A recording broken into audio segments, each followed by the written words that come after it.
Striking 1 in every 5 adults and 300,000 children, arthritis is the nation's most common cause of disability. Now, here in New England, the Arthritis Foundation is committed to raising awareness and reducing the impact of this serious and painful disease. Now, recently, my good friend Joe Castiglione, voice of the Boston Red Sox Radio Network, received the Arthritis Foundation's Dr. John Sanson Lifetime Achievement Award during its annual dinner recently on December 4th. Now, this award is given each year to an individual who has shown dedication to improving the welfare of those in the community and raising awareness for arthritis. We also welcome another good friend of mine who I just met, Stephen Evangelista, and he is CEO of the New England region for the Arthritis Foundation.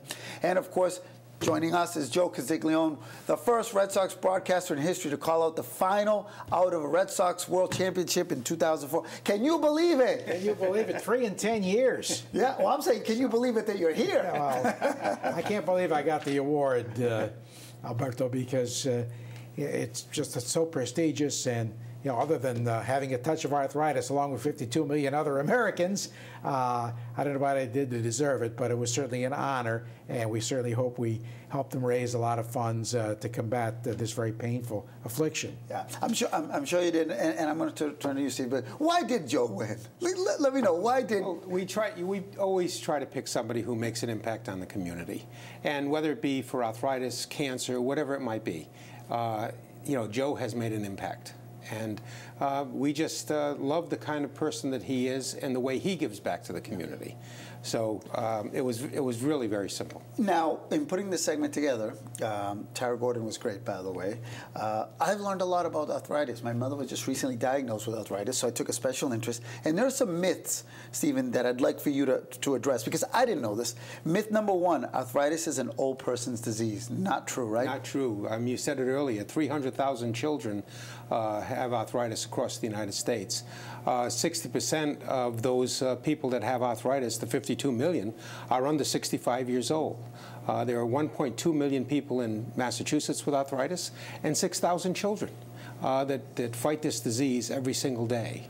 So no, it's not an old person's disease. It cuts through everything. Yeah. Another myth is arthritis is just minor aches and pains. No, no. It destroys joints, it destroys bones, it destroys the connective tissue. Arthritis, there are 100 different forms of arthritis. People, you know, a lot of the ball players suffer at the end of their career with osteoarthritis. But everyone knows about juvenile arthritis and rheumatoid arthritis. But scleroderma is a form of arthritis. So is lupus. So is the gout. There are 100 different forms of arthritis that people don't realize. And now I go to Joe because, and then there is a fact, there is no cure, but the research into your efforts in fundraising in events like on December 4th are so crucial to that research. Well, we've seen that in my experience working for the Jimmy Fund, but we see it here with arthritis, and so many people devoted their time. We had a wonderful sports panel that night with Dan Shaughnessy and Lou Let's take a look at some of those photos. Yeah, no, keep telling me about that. There's the Tim sports Benz, panel, right?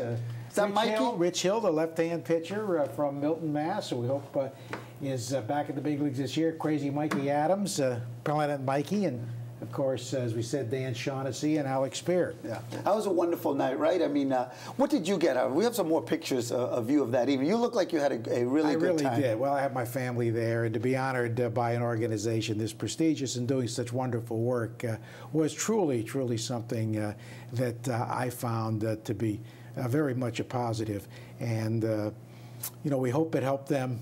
Yeah. In the battle, we've had some arthritis in our family. I know my daughter-in-law, rheumatoid arthritis, has now been able to have her first child at the age of 42, so we're very, very pleased with that. Yeah, we put up the information for those who want more information because, as I said, it's just one of these things that you really don't know. It kind of creeps up on you until it hits somebody, a member of your family, and it's incredible. But I want to also get back to research, okay? How important is it for folks, you know, watching to participate, to donate, and to actually help fundraise? Because that's the way to find a cure. That's, you know, that's key.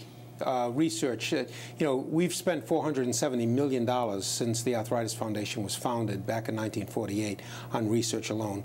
Our region, we're in the mecca of research. Mm-hmm. Our region donates more than $3 million a year to research institutions in Boston, at Yale, at Brown. You know, the research institutions are just phenomenal. And if it weren't for them, and if it weren't for the pharmaceutical industry, just think of where we'd be. You know, Enbrel, Humira, Orencia, all of these biologics today, we don't know what's going to happen 20 years from now, but they're giving people a full life, and people are able to do things that they weren't able to do, and they have a pediatric indication too. So now kids will be able, you know, being able to participate in ballet and soccer and lacrosse and those kinds of things that they weren't able to do years ago. They were bedridden. Well, I want to congratulate you for all the work you do at the Arthritis Foundation. Joe, I'll see you. Well, you go down to Florida before I do. I get a head start. Go work fantasy camp. Yes. So that's a lot of fun. Yeah. And we're excited about the season with the additions of the new pitchers and, of course, Kung Fu Panda and Hanley Ramirez. I think we'll certainly score a lot more runs. The pitching will be better. And, you know, the division is not maybe as strong as it's been in the past, too. So there's no reason we can't go worst to first to worst to first. I love the way Joe thinks. Isn't that great? See, that makes, you know what, perfect way to end this segment, perfect way to end the show. We're not going to end it just yet, but Stephen, thank you so much. Thank you. Joe, I'll see you soon. Alberto, great to see you. All right. Thank you. Excellent.